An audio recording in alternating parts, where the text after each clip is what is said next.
प्यारा दोस्तों नमस्कार। मां आहियां तुंहिंजो दोस्त केवल रामदासी। मूं हिकु प्रोग्राम सोचियो आहे। उन प्रोग्राम में 10 दोस्तनि जी ज़रूरत आहे ऐं इहे 10 दोस्त मिली करे 100 दोस्त ठाहींदा ऐं 100 दोस्त मिली करे 10,000 दोस्त ठाहींदा ऐं 10,000 दोस्त मिली करे 1 लख दोस्त ठाहींदा। 1 लख दोस्त रोज़ाने रुपयो जमा कंदा। असांजो टारगेट आहे 1 लख दोस्तनि जो। 1 लख दोस्त मिली करे जेकॾहिं रोज़ाने रुपयो जमा कनि त 1 लख रुपयो थींदो ऐं 1 लख रुपयो हिकु महीने में 3 लख थींदा ऐं 12 महीननि में यानी कि साल में 3 करोड़ 60 रुपया थींदा।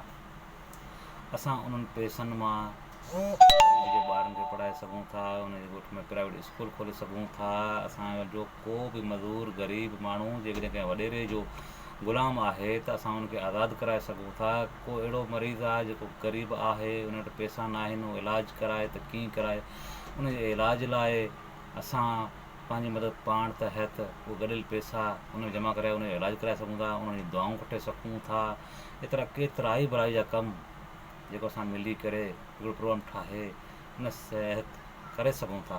तंहिं करे मां दोस्तनि खे गुज़ारिश कंदसि त जीअं करे दोस्तो ॿधी करे उहो पाण में हिकु थियो, 1 लख दोस्त ठाहियो त जीअं असां 1 लख दोस्त मिली करे हिन मुआशरे में ग़ुरबत खे ख़तमु करियूं। धन्यवाद दोस्त।